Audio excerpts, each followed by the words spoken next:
Okay, let's just get it out of the way. Let's not read any interpretations. I got the stuff. Here it is. I got the goods. Let's just read it word for word as what our nation's enemies, friends, news reporters, any child on the basketball court with a cell phone, and everyone could go and read and must have read before, you know, Steve Witkoff, Marco Rubio, JD Vance, or anybody heard about this leak. So let me throw this at you straight away. Let's just get straight into it, because this is probably the dumbest intelligence scandal. I mean, so far, certainly. I don't want to say that this is going to be the dumbest intelligence scandal of the Trump administration.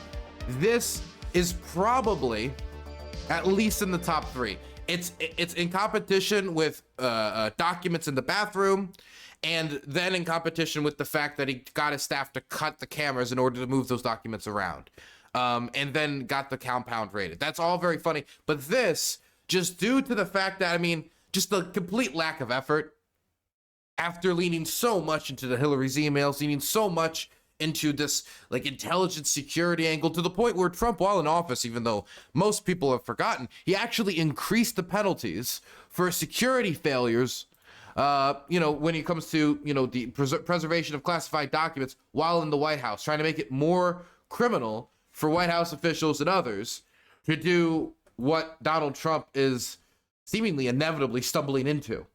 Either way, here we are. Let me just break it down. Let's just go from the top. So apparently, Trump's advisors, JD Vance and others, got into a big group chat in order to discuss bombing a country.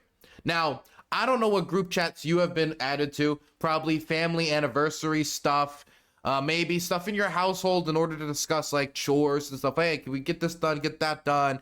Maybe group chats with your friends to go get beers, go play games, or I don't know, go see the movies. Who cares?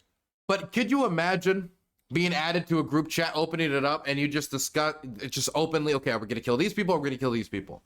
I'm not saying that this doesn't happen. It's just bizarre to imagine that these conversations are going on Signal, which is the platform that it was discussed on, Signal.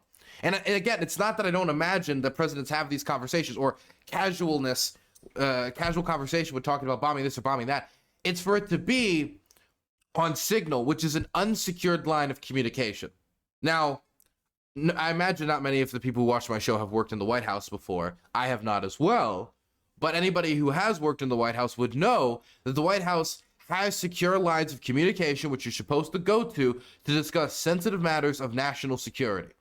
And Donald Trump and the rest of his administration, after leaning so hard into Hillary's emails and the national security angle about how irresponsible it would be to elect that woman president, and you needed to elect Donald Trump because he was going to be safer with our nation's secrets, and now he's unleashed Elon Musk into our nation's secrets, and now we have our nation's secrets being discussed on unsecured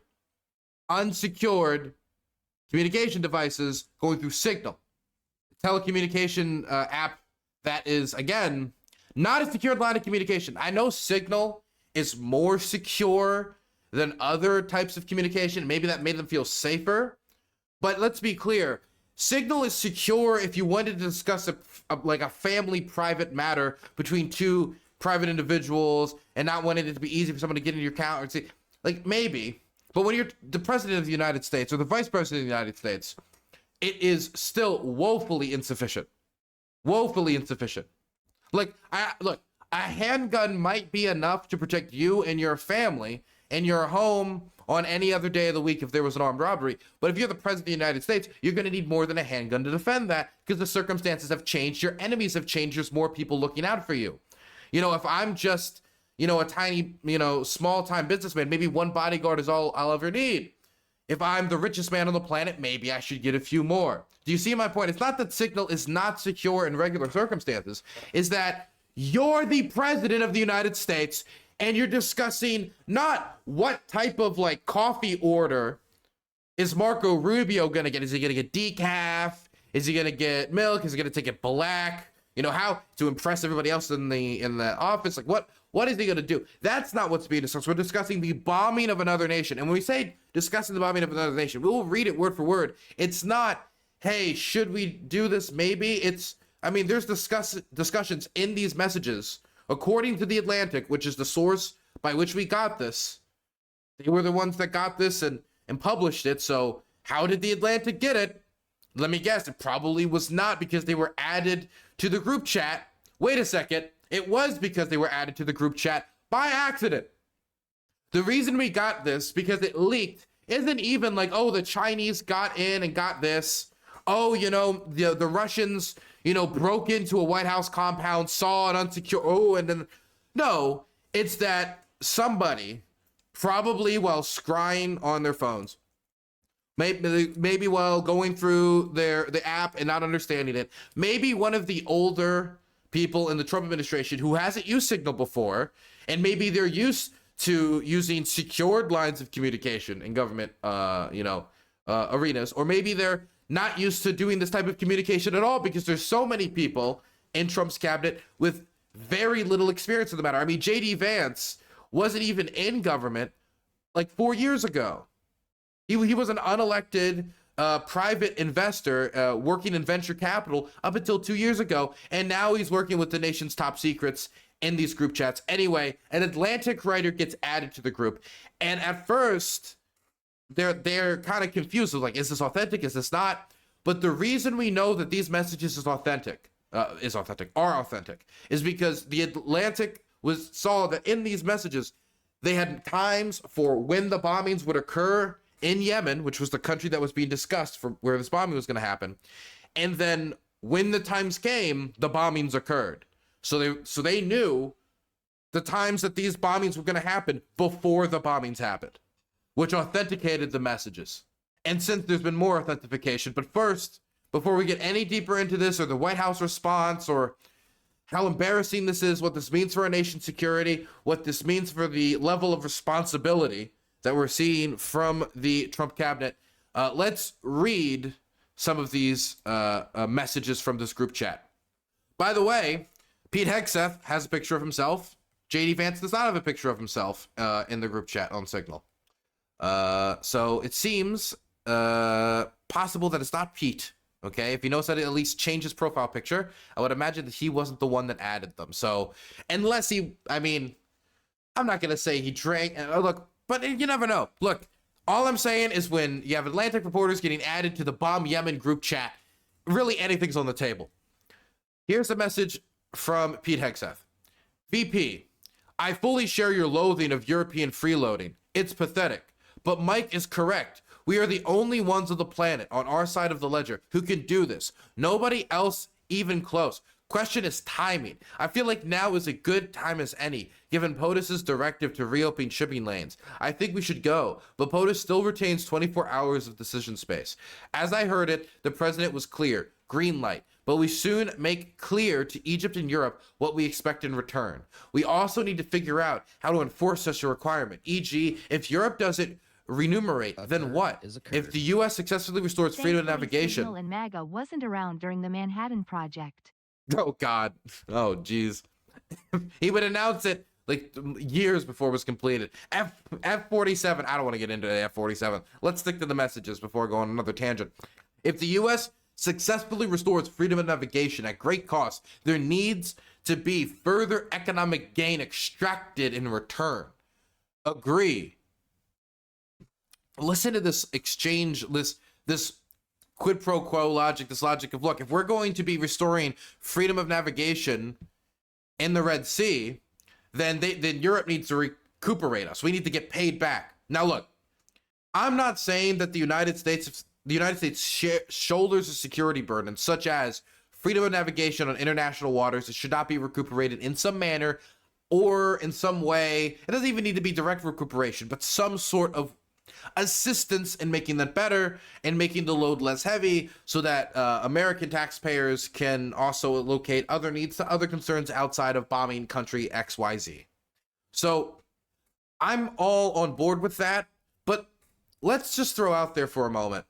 Right now, the Trump administration has made clear that Europe is not its main priority. It is talking about pulling over resources. Well, there's been some talk of consolidating command in Africa into Europe and cost-saving measures after Elon Musk got his fingers into Pentagon spending. The general consensus is that America does not want to entangle itself further in Europe. That's why they've already given up the deployment of U.S. Marines in Ukraine, which was giving up immense leverage for nothing in return before negotiations even started. But that was not the only instance. It's just one amongst many. But if they're showing zero interest in European security interests and they're pulling back and they're saying, you deal with Ukraine on your own, if this nation XYZ is attacked, maybe we won't even come to your defense. And there's real questions in Europe about the future of America's commitment to them, to the point where the Germans have got rid of the debt brake. We see them putting basically almost like an unlimited cap on both aid to Ukraine and Germany and defense spending. We're seeing the EU putting $150 billion down for joint procurement, which is the largest sum I've ever seen put forward for joint procurement.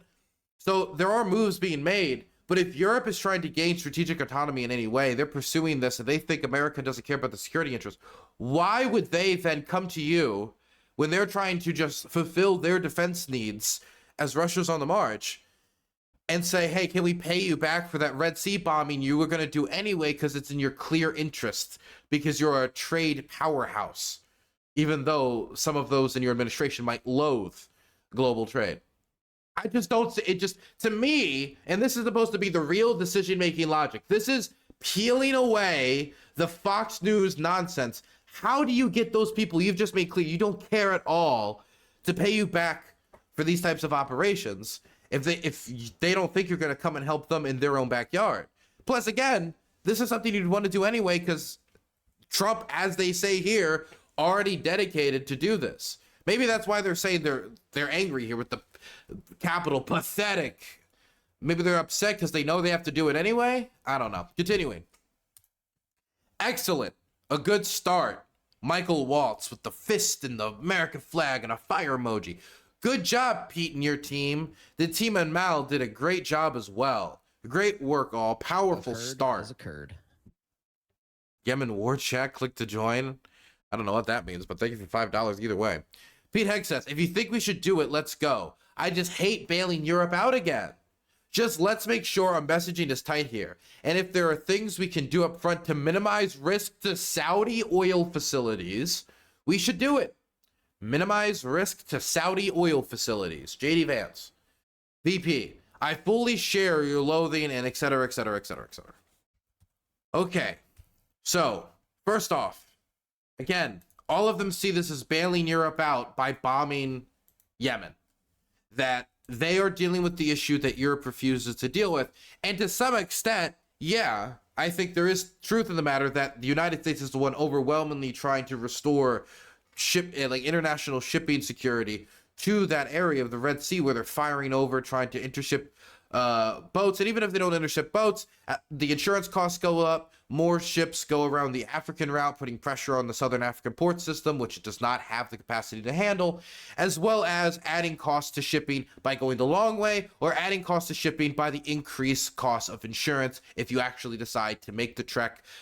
Because, odds are you're probably going to get through, but again, no insurance company is going to allow you to get pre-bombing rates for a bombing era Red Sea, right? Point is, costs are going up. Donald Trump is failing right now in the economy. We all know it. Everybody knows it. You poll the American people, they clearly say it. That the vast majority of Americans do not have a good outlook on the economy, and the vast majority of Americans do not believe Donald Trump is dealing with the issue. Egg prices, they continue to go up from where they complained about on the campaign trail, to the point where now they're like, hey, we're getting down back to $4 egg price. Maybe we'll get back down there. When they were complaining about $3.50 on the campaign trail, but hey, at least it's not $7. There's still issues with inflation. Now we're seeing students have their debt costs be placed back upon them after some debt regulatory measures were pulled back. We're seeing other economic effects, the continued issue of, the housing crisis, which he's announced nothing on. He hasn't announced, hey, we're going to build all these new homes. We're going to do this. We're going to do that. We haven't heard anything on that. We haven't. The closest that they've gotten to saying anything on it is, hey, we're deporting all these people, so a lot of which is being done unconstitutionally and illegally, and we're doing it without due process, and oops, we deported that innocent guy to one of the most notorious prisons in South America. Hope that's not going to end up being your husband, son, wife, or daughter. Oopsie doopsie, oopsie doopsie. They're not dealing with the main issue he was elected on, which is the economy. Instead, they're dealing with immigration, they're dealing with like trans people in the military. He's declaring war on the judicial system, issuing executive order, which like are getting mowed down by the courts. And they're trying to, in some instances, just ignore the court system. At least that's what happened with that person who got illegally deported to El Salvador. Hey, you want to wonder why the courts wanted to stop it? Maybe because they didn't want that exact thing to happen. And so this is what Trump has decided to make his administration about in the early days. But the problem is that means the main thing that got him in there, which wasn't, hey, everybody is so scared of trans people. As much as they talk about that one anti-trans ad, you know, Kamala's for they, them, Biden's for you. If you poll the majority of the American people, they think that trans issues are being discussed too much. And while some people might say, see, the liberals have annoyed everybody with trans people, I think a lot of that is shut up about this, shut up about it, period. I don't want to hear from you. I don't want to hear from you. I just want to deal with my pocketbook. And whether or not that's a good thing or a bad thing, what I'm saying is that's not what got Trump in there.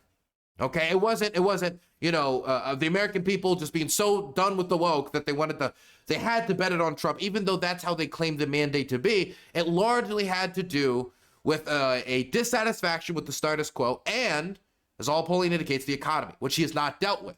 So what do you do if you can't, you know, implement large-scale economic reform because you have no legislative majority and every single economic proposal you've really offered is tax break? And I mean, I'm not saying the tax break can't do anything to the economy, but when you're saying you're going to eliminate all the government debt, you're going to bring down the deficit, and then you also want to do massive tax breaks, you know, there seems to be some competing, you know, some competing interests. Point is, Trump has yet to announce large-scale economic plans to be implemented in order to change the landscape of the economy for working people. And the American people have noticed this. And they've noticed it because they still go to Walmart, they still go to Costco, they still go to the store, and they still see the same prices, and in some instances, increased prices. And the areas that Trump used to brag about before, like the stock market, which he was like, hey, look at this ringy-dingy-ding, the stock market have gone up, even though it went higher during the end of Biden. That's hurting. We've seen some real pain in those areas. And so people don't think he's addressing this concern. So Trump has to find some way to do this, or he's going to continue to go down the drain.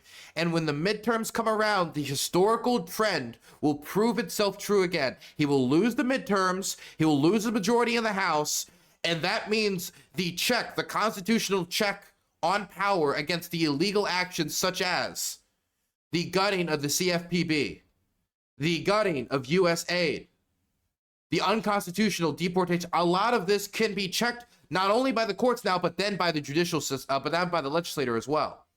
And then you have two checks on the executive, not just one, and another that's been kneecapped by his party subservience to the Trump call. And he doesn't want that. He wants to avoid that outcome. So he has to find a way to deliver on it while not being able to do large-scale economic reform, because as much as he calls himself Mr. Art of the Deal, Donald Trump could not find compromise with Democrats to save his life. So what do? Well, you know what's really easy? Bomb something. It's surprisingly easy under American current legal authority, because we have something called the AUMF, the Authorization for Use of Military Force, which basically says that terrorism is so dumb and terrible and horrible that we could just bomb terrorism everywhere. Now, that's not exactly what it said when it was originally issued. It also didn't say you could basically define whatever you wanted as terrorist. For example, a cartel like Tren de Aragua, which was the cartel that Donald Trump labeled a terrorist organization to help him do these deportations, which again were unconstitutional. But you can bomb something, it's very easy. And so maybe Donald Trump could bomb Yemen and could bomb the Houthis, which are affecting some prices when it comes to international shipping, and that could be a pressure against inflation for once. Hey, that would, that could be something. Now, is this the large-scale economic reform that the American people have been desiring, this bucking of the status quo? No. Biden bombed the Houthis. Obama bombed the Houthis. Trump bombed the Houthis. And now Trump's bombing the Houthis again. So if anything, this is the status quo as the status quo has always been intended to be. But it's different because, well, it's not really different at all. It's Trump offering the same solution to the same problem. And the problem is that Donald Trump, because of his interests, either deeply tied with the Israel lobby, due to the evangelical backing, which has religious underties deeply tied to Israel, Donald Trump has to be in the corner of Israel for political and some geopolitical, but largely, when it comes to his domestic situation, political reasons. And so the Houthis have a problem with Israel. They're bombing the Red Sea, according to them, in order to try to stop Israel's invasion of Gaza after October 7th. Now, whether or not that's true, or this is meant as a recruitment campaign, or a combination of both, ultimately, that doesn't really matter. The point is, the region is in turmoil. There's violence in Syria. There's violence between Syria and on the border of Lebanon. There's violence between Israel in certain parts of Syria. There's violence in all parts of the Middle East. And the thing is, Donald Trump is not going to be able to offer the reforms to the region in order to tamp down that violence. And so this peacemaking golden age has been traded out for, like, fake gold dipped casinos being built in the ruins of people's homes in Gaza. So it doesn't really have any different proposal than the continuation of the same. Let's see if we bomb the Houthis again. Maybe this time it'll work. Maybe this time it'll work. And look, I'm not saying that bombing the Houthis won't have any effect. If you bomb all the missiles that they're firing into the Red Sea, you'll probably cut down some of the missile launches. You bomb some of the drones, you'll probably cut down the drone launches. Maybe that will have a downward pressure on inflation, but it's not a different policy. It's a continuation of the same thing. And it's not a solution because they'll just continue doing it anyway, just like they did before. And they can put as many fire emojis and like fists and like America flag, yeah. But I mean, the bombing campaign during the Saudis' rampage in Yemen was very heavy. I don't know what we're going to follow up with that in order to change the situation drastically right now. Really, I think the only thing that you're going to get out of this is, at best, containment. So I just wanted to address, like, what is this anyway? Besides the scandal, the just embarrassing, pathetic national scandal of journalists just being accidentally added to unsecure war planning group chats. But on this side, we also need to evaluate the fact that Trump is now continuing the same failed policy that has continued from the last administration. So look, it depends on what you dictate failure, because maybe you can say containment is a type of success. But my point is, same old, same old. Now, on to the pathetic part of the scandal, which is obviously the much bigger part of the scandal. A journalist getting added to the group chat, okay? So, before we even address the group chat, did no one notice?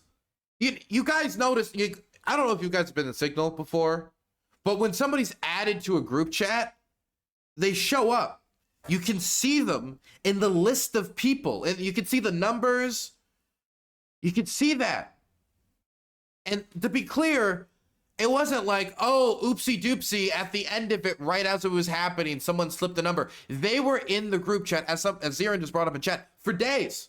Days on end, they were in the group chat just reading these messages as they came in, saying nothing, because I assumed you're a reporter in the Atlantic and you just got added to this unsecured group chat. Oh boy, somebody's having steak dinner and wine with the honey to celebrate. So he's just listening, he's just absorbing that. Thank God it was an Atlantic journalist. Could you imagine if this was like, I don't know, like Laura Loomer? You know, that's a real possibility. Laura Loomer's been on Trump's plane. If people are being accidentally added, do you know how lucky we are that it was a journalist from a semi-reputable news agency? And it wasn't like, oopsie doopsie, Jackson Hinkle, oh, Kanye, oh, look, it's Laura Loomer, she's been added. My God, the role of the roulette wheel. I mean, we really don't know how they got added still. We got to assume it was accidental. We have to assume. I mean, assuming the other, it's just too hard to think about. But my God, did we get lucky? My God, did we get lucky? So they didn't notice it for days. They didn't notice it when they were added. They didn't ever check the list. And they were able to absorb all this information. That in and of itself, horribly embarrassing, horribly terrible. And thank God that they did not leak something. And also thank God that it was something as, and I don't want to say as minor as an airstrike in Yemen, because the airstrike in Yemen is not minor. But, I mean, it could have been worse. I mean, it also could have been better. They could have just been discussing, you know, what favorite things to watch on the hub for them. I don't know what they talk about. But instead, it was this. But we got to say, like, next time, maybe it won't be this. Next time, maybe it will be something like the travel plans for important diplomats. And then that'll get out of that room and it'll get into the hands of some organization that would like to take advantage of the situation to kidnap or kill. Maybe it will be the locations of black sites that the Central Intelligence Agency has around the world. Maybe it'll be, who knows what it'll be, when it isn't just the times of when they're going to be bombing America's adversaries, so to speak, to use the parlance. Invasion plans of Canada. That would be useful to get that out there. But the point is, we got really lucky there. Okay, next thing. Unsecured line of communication. Why are they doing this here? Why are they doing this on a line of communication where someone can be accidentally added? You know, so when people talk about secure line of communication, sometimes people are thinking like, oh, well, you know, it's, you know, people can't like hack into the line. And I mean, like, yeah, right? I'm not like a nerd. I can't tell you how that works. But like, yeah, it's like a secure line of communication is supposed to be harder to like hack into or wiretap or whatever. But it's also, you can't slip your finger and accidentally add Laura Loomer to it. Whoops, I slipped. It looks like Nick Fuentes is in the room now. Okay, let's continue. So how are we going to bomb these people?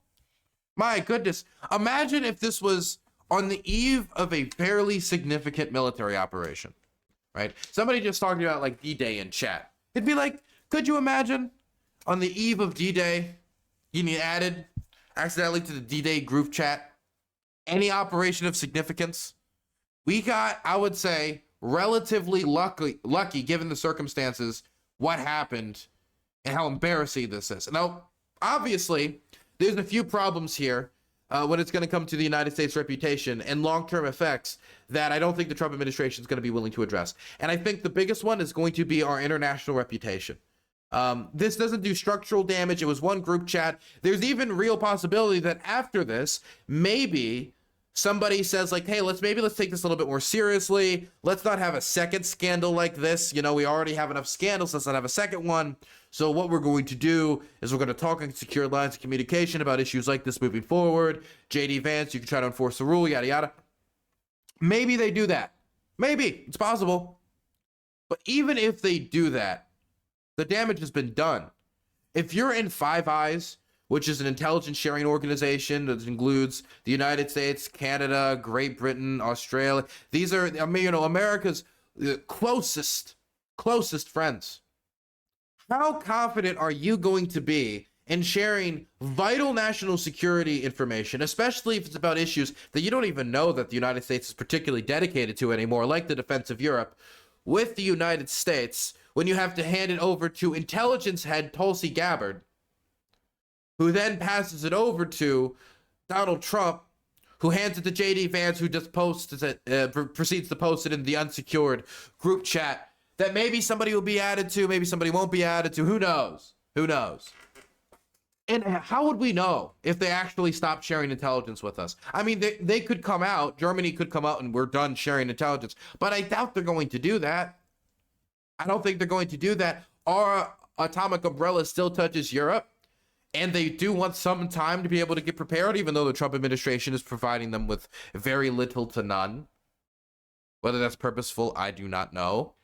My God, this is what happens when you get people with zero experience. I mean, think of the people who are in these group chats. How much government experience do we have to go around? JD Vance, he's the highest level government official in this room, right? Vice President, next in line to be the most powerful person on the planet.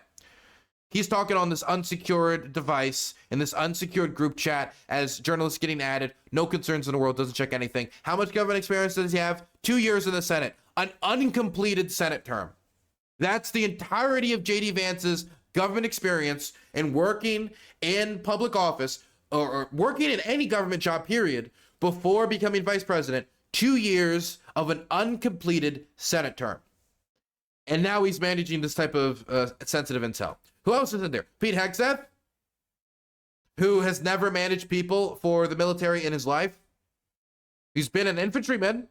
But, you know, shooting something and managing 3 million people is very different. There's a lot of people in the armed forces who can shoot a gun. There's a lot less who can manage a 3 million strong organization with a budget of $850 billion through a drinking habit. Tulsi Gabbard's never held an intelligence position in her life, and now she's a top intel official in the country. RFK, no public health official position ever. Never held it. And now what is he? The top health official in the country. Should I go on?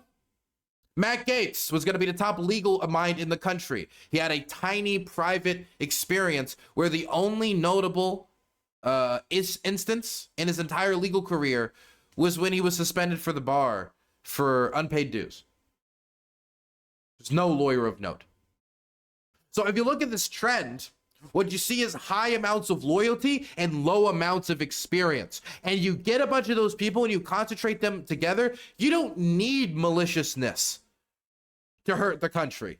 You don't need a bunch of greedy people trying to like steal the gold off the trims of the paintings and the vases off and the statues off and stuff it in their car. You don't need that.